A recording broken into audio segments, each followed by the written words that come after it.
18% de la population française a déjà reçu une première dose de vaccin contre le Covid-19. Un chiffre en augmentation, mais qui reste plus faible que certains de nos voisins comme le Royaume-Uni ou l'Allemagne. Face à ces ratés dans la stratégie vaccinale du gouvernement, une question a été relativement peu soulevée, c'est celle de la levée des brevets sur les vaccins contre le Covid-19.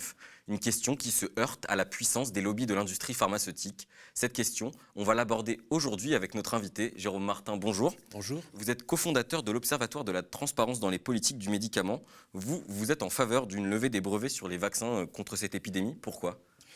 Alors l'objectif, c'est d'assurer un accès universel aux produits de santé. Donc là, en l'occurrence, on est en train de parler des vaccins, mais la question qui se pose, elle se pose pour les malades du sida, les hépatites virales, du diabète, depuis des années et des années. Les luttes qui sont menées sur la question des brevets pour un accès universel, elles existent depuis 25 ans. Là, les habitants des pays riches les découvrent enfin, à leurs dépens, mais il faut bien voir qu'on peut sauver des vies avec des traitements contre le sida, et pourtant, il y a des dizaines de milliers de personnes qui meurent faute de traitement pour les mêmes raisons que celles qui nous privent actuellement de vaccins. Encore aujourd'hui ? Encore aujourd'hui. On découvre ça à la faveur de la pandémie du Covid, mais le fait que l'accès à la santé, que le droit à la santé, qui devrait être un droit universel, n'est pas effectif partout, qu'il dépend d'énormément de facteurs et qu'il dépend notamment de l'offre de la loi et de la demande et de logique marchande, cela n'a malheureusement rien de nouveau. La seule nouveauté, c'est effectivement qu'on commence à les connaître au niveau français. Ce qu'il faut bien voir aussi, pourquoi la levée des brevets, c'est aussi qu'on a affaire à une pandémie. Et donc, imaginez qu'on puisse trouver des solutions à chaque fois au niveau local, au niveau français, au niveau anglais, au niveau allemand, au niveau chilien, c'est faire courir le risque que l'épidémie continue de circuler ailleurs, que des variants arrivent et que ça nous revienne en plein boomerang avec des variants qui seront résistants aux vaccins qu'on aura pu avoir. Donc vous avez commencé en faisant une comparaison d'un pays à un pays, elle est importante de voir où on en est, mais il faut bien se dire que cette comparaison-là, elle n'a pas de sens si on se place d'un point de vue de santé publique. On doit réussir à lutter au niveau mondial, sinon on n'en aura jamais fini avec ce virus, y compris si on arrive à vacciner notre propre population. Alors concrètement, lever les brevets, ça veut dire quoi ? Qu'est-ce qui se passe ? Alors, il faut un peu revenir en arrière. Au milieu des années 90, il y a l'Organisation mondiale du commerce qui lance un accord signé donc par toutes les parties et dans lequel maintenant la plupart des pays riches et des pays à revenus intermédiaires sont signataires. C'est ce qu'on appelle un accord sur la propriété intellectuelle, l'accord ATPIC. Il prévoit une durée de 20 ans pour les brevets sur les médicaments, donc c'est-à-dire que chaque loi nationale doit au moins fixer au minimum ce brevet. Ce brevet permet aux détenteurs d'en avoir le monopole pour la production, pour la commercialisation. Donc ça permet aux industries pharmaceutiques de fixer des prix, d'être vraiment très puissants dans la fixation du prix. Ça permet d'avoir le monopole aussi de la production. Qu'est-ce qui se passe actuellement? C'est que, est-ce qu'on a la capacité mondiale de production pour faire face à la pandémie au niveau du vaccin? La réponse, c'est oui. La capacité de production existe. La production, c'est pas forcément très très simple. Il faut du temps pour la mettre en place, mais on a cette capacité de production au niveau mondial. Le souci, c'est que comme les brevets empêchent un certain nombre de producteurs qui en auraient la possibilité d'avoir accès aux technologies et d'avoir le droit de le faire, on se retrouve totalement bloqué par cela. Donc lever les brevets, c'est une des possibilités pour faire circuler les technologies et permettre à tous ceux qui en ont les moyens de faire la production. Mais ça ne sera pas la seule chose, c'est pas la seule chose qu'il faut faire. En fait, on est dans une situation où depuis 1 an, on sait qu'on a une crise mondiale immense et tous les moyens devraient être mis en place pour pouvoir y faire face. Et c'est totalement scandaleux et incroyable qu'on ne puisse pas. Donc la levée des brevets en fait partie, et je le dis bien, cette levée des brevets, c'est pas quelque chose de révolutionnaire, c'est quelque chose qui est prévu par le droit international. C'est l'OMC elle-même qui dit cette levée des brevets est possible. C'est une demande qui est faite depuis 6 mois par l'Inde, par l'Afrique du Sud, par les pays pauvres, et qui se trouve totalement en opposition avec les refus des pays riches, notamment de la France et de la Commission européenne. Mais à côté de cette levée des brevets, on a toute une capacité, par exemple, des réquisitions, de se réapproprier les choses. Alors la question justement donc, de cette levée des brevets, vous parliez de l'OMC, donc l'Organisation mondiale du commerce. Cette question, elle a déjà été posée devant cette organisation internationale via une demande de l'Afrique du Sud et de l'Inde qui a été déposée le 2 octobre 2020. C'était un texte qui proposait d'accorder une dérogation temporaire pour que n'importe quel pays puisse produire les vaccins sans se soucier justement de ces brevets. Cette demande, elle est rejetée, vous l'avez dit, par la majorité des pays occidentaux, les États-Unis comme la France. Pourquoi ? Tout simplement parce qu'ils sont en train de défendre l'intérêt de la propre industrie pharmaceutique de marque. Donc voilà, il n'y a que ça, c'est que les pays riches sont en train de défendre les marchés qu'ils estiment rentables pour la population. La question de savoir pourquoi ensuite, comme je l'ai indiqué tout à l'heure, c'est que ça va forcément nous revenir comme un boomerang en pleine figure, sous la forme de variants résistants. Et on voit bien à quel point en France actuellement, le manque de production et les pénuries nous jouent un tour. Je pense qu'au-delà des questions techniques, il faut vraiment que l'ensemble de vos spectateurs comprennent à quel point l'enjeu, c'est vraiment celui de l'accès universel à la santé et une réponse mondiale à la pandémie. Cette proposition extrêmement simple de lever des brevets est prévu par le droit international. Emmanuel Macron, la Commission européenne, les États-Unis sont en train de s'opposer à l'application du droit. Et ce faisant, ils s'opposent à l'application du droit à la santé, d'un droit à la santé de façon effective.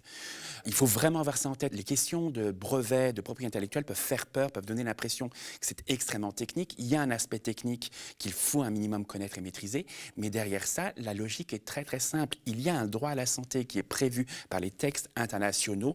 On devrait tout faire pour le faire valoir. Or, on ne fait pas tout. Et on laisse ce droit à la santé être totalement réduit par des logiques marchandes, des logiques d'offre et de la demande. Alors même qu'il y a donc des organisations internationales comme l'Organisation mondiale de la santé notamment, qui se sont positionnées en faveur de cette levée des brevets. Oui, alors la position de l'OMS, c'est pas non plus tellement très très clair. Ils n'ont pas forcément toujours été des alliés sur ces questions-là. Et le fait même que la circulation et la commercialisation des médicaments, des vaccins, des diagnostics, des produits de santé dépendent non pas de l'OMS directement, mais bien d'un accord lié à l'Organisation mondiale du commerce, indique bien où se trouve la logique aussi. Donc que l'OMS fasse valoir de temps en temps le droit à la santé, c'est son rôle et c'est normal. Mais malheureusement, on sait aussi qu'au niveau des financements, par exemple, au niveau des moyens qui sont donnés à l'OMS, elle reste extrêmement dépendante et des pays riches et de logique privée, de l'industrie pharmaceutique, ce qui fait qu'elle ne peut pas jouer le rôle qu'elle devrait jouer normalement en matière de droit universel à la santé. Alors justement, vous parliez de moyens, on va parler un peu d'argent. Donc les opposés à la levée des brevets, les opposants pardon, à la levée des brevets, ils disent que en fait les brevets sont indispensables pour la recherche et l'innovation et que sans eux, en gros, on n'aurait pas les vaccins qu'on a actuellement. C'est un argument qui est opposé depuis 25 ans par les défenseurs des brevets et de la propriété intellectuelle et qui est un argument qui est totalement faux. C'est un argument qui est de l'ordre du mensonge. Il n'y aurait pas d'innovation sans argent public. On est en train de parler du vaccin Moderna, du vaccin Pfizer, du vaccin BioNTech, du vaccin AstraZeneca. Il faut bien se rappeler, ce sont nos vaccins. Jamais les vaccins contre le Covid-19 qui sont homologués aujourd'hui dans les pays riches ou en Europe n'auraient pu voir le jour aussi vite sans la masse d'argent public qui a été investie. Moderna, c'est par exemple 950 millions de dollars de la BARDA, donc une agence qui est liée au ministère de la Santé américain. C'est l'argent public américain. Moderna, c'est associé au NIH, donc l'Institut de santé américaine. Il a bénéficié des infrastructures. Donc c'est pas que du soutien public par l'argent, c'est aussi du soutien public au niveau organisationnel et logistique. La Banque publique d'investissement européen a financé à hauteur de 350 millions d'euros le vaccin Pfizer. Nous-mêmes, chacun d'entre nous, donc on a financé par nos impôts, c'est notre argent, c'est notre santé, ce sont nos médicaments, nos vaccins. Il faut bien voir que la logique du brevet, elle est justifiée par le fait que ces détenteurs auraient pris un risque et auraient investi. Mais on voit bien que là, aucun risque n'a été réellement pris, ou alors s'il a été pris, il faut que les choses soient transparentes, il faut qu'on ait les budgets, il faut qu'on nous dise combien Moderna a réellement investi de son propre argent, pas de l'argent public. Pas l'argent public de soutien à la recherche, ou encore une autre forme de soutien qu'il y a depuis un an, c'est ce système de précommande. À partir du moment où on fournit l'argent de trésorerie par le système de précommande sans même savoir ce qu'on va avoir dans un mois, dans 2 mois, dans 3 mois, dans 6 mois comme type de produit, on assure un filet de sécurité au niveau des investissements des industriels qui ne peuvent donc plus du tout faire valoir un risque ou un investissement qui justifierait le brevet. Donc jamais dans la situation actuelle, le brevet dont on savait déjà avec l'exemple du sida, des hépatites virales, du diabète, de la tuberculose, qu'il était illégitime et qu'il tuait, jamais ce système aujourd'hui avec la pandémie n'a montré à quel point il était illégitime par essence et à quel point il contrevenait totalement à le droit effectif à la santé. Alors, vous parliez de transparence justement avec l'Observatoire donc, pour la transparence dans les produits du médicament. Vous dénoncez le manque de transparence qu'il y a autour de tous les processus qui entourent le développement de ces vaccins contre le Covid-19. Tout à fait. Alors l'opacité, elle commence déjà au stade de la recherche fondamentale, y compris donc au niveau des subventions. Et nous, ce qu'on demande, c'est qu'une résolution prise par l'Organisation mondiale de la santé il y a 2 ans soit appliquée partout. Elle a été traduite, on a réussi à obtenir sa traduction dans la loi française il y a quelques mois, mais le décret d'application n'est toujours pas là. Et on doit pouvoir savoir combien de subventions publiques un laboratoire dit privé a obtenu, combien il a réellement investi lui-même dans la recherche et le développement, quelles sont les marges des intermédiaires, de façon à pouvoir avoir une idée de la fixation du prix. C'est-à-dire qu'il est hors de question de continuer comme on le fait aujourd'hui à payer les produits 2 fois. Je vous donne plusieurs exemples. On a une thérapie génique pour une maladie très très rare qui tue les bébés. Cette thérapie s'appelle le Zolgensma. Elle est vendue par une filiale de Novartis 2 millions d'euros l'injection. 2 millions d'euros l'injection. Ce produit a été développé et découvert grâce à de l'argent public de l'INSERM, agence publique française, et grâce à l'argent du Téléthon, agent du caritatif, qui est en très grande partie défiscalisé, donc là encore de l'argent semi-public. Donc on nous demande, le laboratoire, par le système des brevets, nous demande de payer une 2e fois et un prix totalement exorbitant, quelque chose qu'on a déjà payé. L'insuline a 100 ans. On fête les 100 ans de l'insuline aujourd'hui. Les personnes qui ont découvert comment la synthétiser ont vendu le brevet 1 euro symbolique en disant il est hors de question de faire de l'argent sur une telle découverte, ça doit servir au bien de l'humanité. 100 ans plus tard, l'insuline est sous brevet, par exemple par Sanofi, et est vendue à des prix qui le rendent inaccessible à énormément de malades de pays pauvres qui vont donc mourir, en Afrique par exemple, mais aussi à des malades de plus en plus des pays riches. C'est le cas aux États-Unis où des jeunes hommes meurent parce qu'ils ne peuvent pas se payer l'insuline. Donc, est-ce que l'on veut faire pareil? Donc, la question du prix du vaccin, pour l'instant, elle semble secondaire, du fait, notamment en Europe, des commandes qui ont pu permettre, c'est la seule chose que peut arguer la Commission européenne, c'est d'avoir fait baisser les prix par des commandes un peu importantes, mais il va bien falloir se poser la question de la légitimité de ce prix, surtout quand on sait qu'en Afrique, d'après les calculs faits par une association qui s'appelle la People's Vaccine Alliance, 1 personne sur 10 à peine sera vaccinée contre le Covid-19 en Afrique à la fin de l'année. Donc si on ne résout pas cette question de prix en plus des questions de la production, on aura toujours ces mêmes freins à l'accès aux soins. Alors justement, donc, vous parliez de l'Afrique, donc, où il y a énormément de pays pauvres. Est-ce que derrière l'enjeu de la levée des brevets, il y a aussi cet enjeu de permettre à donc, des pays qui ne disposent pas de ces brevets de produire eux-mêmes leurs vaccins et de développer d'autres vaccins pour justement corriger ce déséquilibre entre les pays riches qui produisent en très grande majorité les vaccins et à côté les pays pauvres qui attendent qu'on leur donne, quoi, en gros? Alors la propriété intellectuelle est un des freins à une production locale. Mais n'est pas la seule, donc il y a tout un ensemble de choses à voir autour de transfert de technologie, autour de financement et d'un soutien plein et entier et qui sortent des logiques de domination coloniale dans lesquelles trop souvent l'aide au développement est tenue. Mais il est évident que sans lever des barrières de propriété intellectuelle, aucun progrès ne sera possible. Et en ce sens, les initiatives, comme ce qu'on appelle l'initiative COVAX sous l'égide de l'OMS, vont être au mieux insuffisantes pour résoudre ces problèmes. Ce qu'il faut bien savoir, c'est que de la production en Afrique, il y en a. Par exemple, il y en a en Afrique du Sud, mais le système de l'offre et de la demande fait que, c'est le Wall Street Journal qui avait montré ça en décembre dernier, ce sont les pays riches qui importent depuis l'Afrique du Sud. C'est-à-dire qu'au lieu d'avoir une production locale qui pourrait irriguer la région, la logique des tarifs et des prix fait que les pays riches peuvent payer plus cher et que donc le laboratoire va exporter à la Commission européenne. Peut-être que vous venez de parler du mécanisme COVAX, peut-être que vous pouvez expliquer un petit peu pour ceux qui...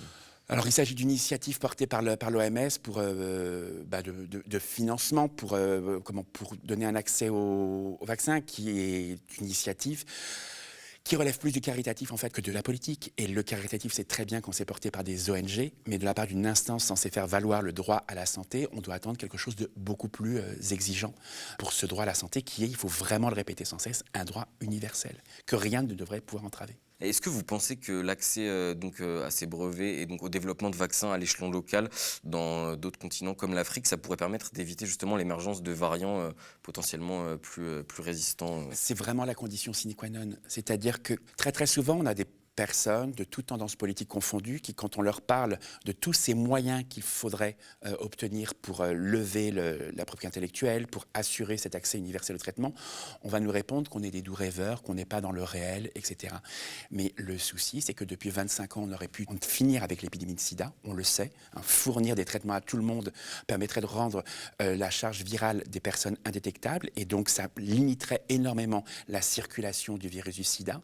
Donc un accès universel au traitement de façon très pragmatique, c'est ça qui permettrait de mettre fin à l'épidémie de sida.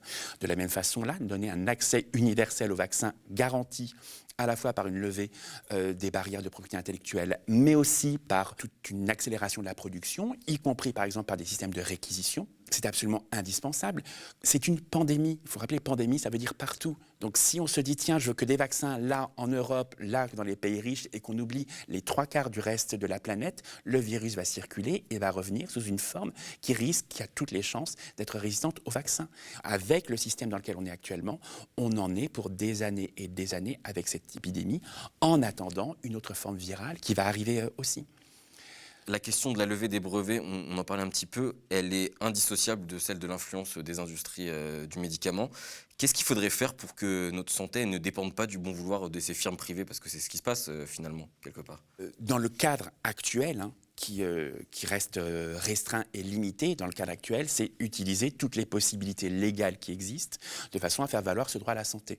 Donc cette levée des brevets en une autre, il y en a d'autres, on ne va pas rentrer, la licence obligatoire, c'est-à-dire on ne va pas rentrer dans les détails techniques, mais cela existe. En fait, quand on entend nos dirigeants, toutes tendances politiques confondues, et y compris certains représentants de l'opposition, on a l'impression qu'on leur demande l'impossible. Mais c'est le droit. Donc rien que de faire valoir ce droit actuellement, c'est possible. Ensuite, tous les moyens pour favoriser une production, notamment une production locale en Europe, pour faire face aux pénuries, sont bons, et y compris s'il faut y aller jusqu'à la réquisition. Et là encore, la loi le permet. On s'est doté depuis 1 an d'une loi d'état d'urgence sanitaire pour lequel il y a des atteintes exceptionnelle aux droits humains, aux libertés, au nom de la lutte contre la pandémie. Et tout d'un coup, on est en train de nous dire que des industriels qui sont gavés d'argent public et qui n'arrivent pas à répondre à la demande et aux besoins de la population, on ne pourrait pas réquisitionner pendant quelques mois l'appareil de production de façon à répondre à ces mêmes besoins de la population. Donc on a déjà dans ce cadre-là, cadre existant, des possibilités, et pour l'instant, on ne va pas jusqu'au bout de ces possibilités. Et puis ensuite, il va bien falloir avoir des débats. Et, commence une campagne de période électorale et elle sera propice à ça, de savoir est-ce qu'on veut rester dans ce système des brevets et dans ce système marchand.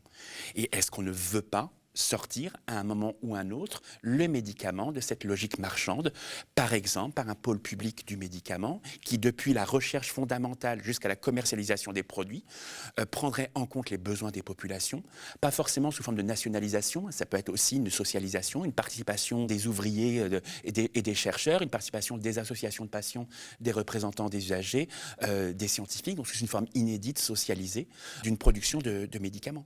Ça, c'est évidemment à plus long terme, il faut y réfléchir maintenant. Et malheureusement, le contexte politique n'est pas très favorable. On aurait pu croire qu'avec 1 an d'épidémie, mais cette année d'épidémie a amené la majorité LREM à saboter une proposition faite par l'opposition, donc ou bien les sénateurs PC au Sénat en décembre, ou bien la France Insoumise en juin dernier, qui proposait de commencer à réfléchir à l'Assemblée nationale ou au Sénat à un pôle public du médicament.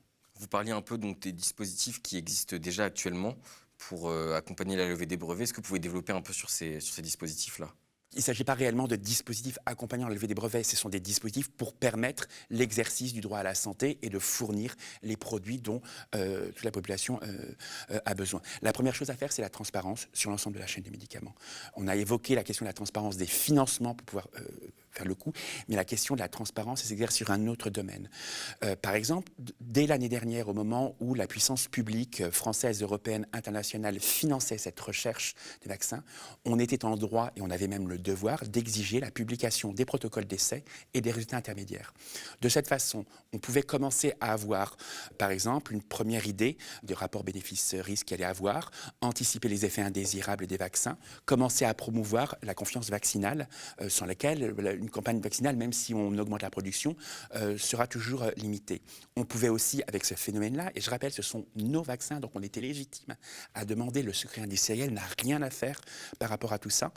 On pouvait aussi avoir une idée à l'avance, dès juin-juillet dernier, des contraintes logistiques de production et de conservation des vaccins. Par exemple, les fameux congélateurs très importants pour les premiers vaccins, pour le vaccin Pfizer. Et donc, commencer dès ce moment-là à anticiper des lignes de production et de conservation et de diffusion. Ensuite, cette transparence qui est nécessaire sur tous les aspects de la chaîne du vaccin. Comme autre moyen, donc, on a le soutien à la production. On a le gouvernement français qui nous dit depuis quelques mois que la production locale est en train de s'organiser en France. Alors, on l'avait annoncé pour mars, fin avril, c'est à peine en train de commencer. On se rend compte que d'une part, ce n'est pas réellement de la production, c'est du conditionnement. C'est quand même une étape qui est importante et qui est compliquée, qui nécessite plein de contraintes techniques. Mais surtout, le format est celui simplement de la sous-traitance. C'est-à-dire que, comme ça arrive dans n'importe quelle industrie, mais aussi dans l'industrie du médicament, quand il y a un marché qui n'est pas jugé intéressant ou quand le détenteur du brevet n'a pas la capacité de production, il sous-traite. Mais on le voit ça dans n'importe quel domaine. Donc les pouvoirs publics français sont en train de présenter ça comme étant une grande révolution, alors que c'est juste un accord commercial. La question se pose si l'intervention publique française est nécessaire pour ça, comme semble l'indiquer la ministre de l'Industrie Agnès Pannier-Runacher. Dans ce cas-là, pourquoi ne pas avoir une industrie proprement publique ?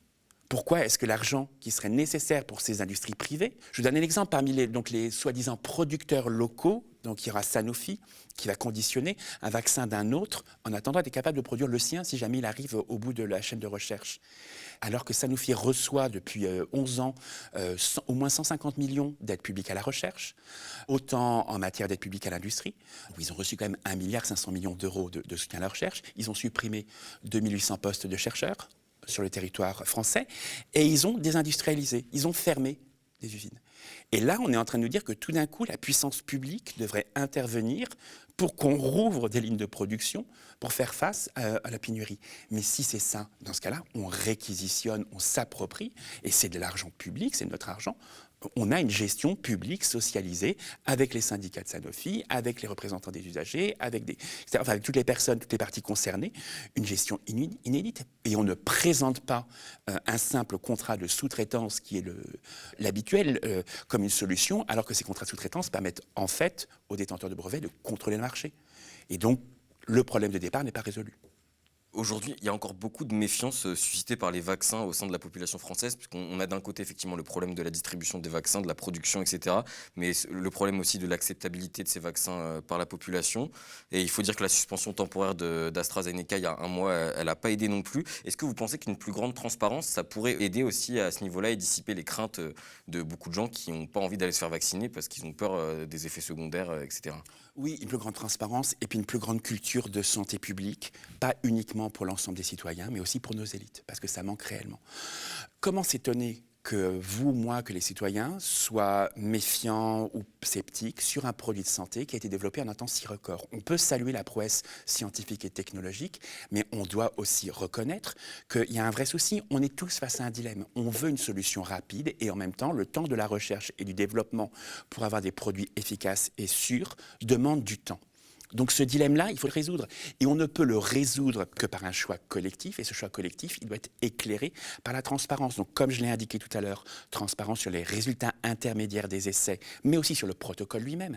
Je rappelle quand même qu'en novembre dernier, on a eu une succession de communiqués de l'industrie même, nous citant des chiffres, 90%, 92%, 94% d'efficacité, alors même qu'on ne savait pas quelles étaient les questions posées qui amenaient à ce chiffre.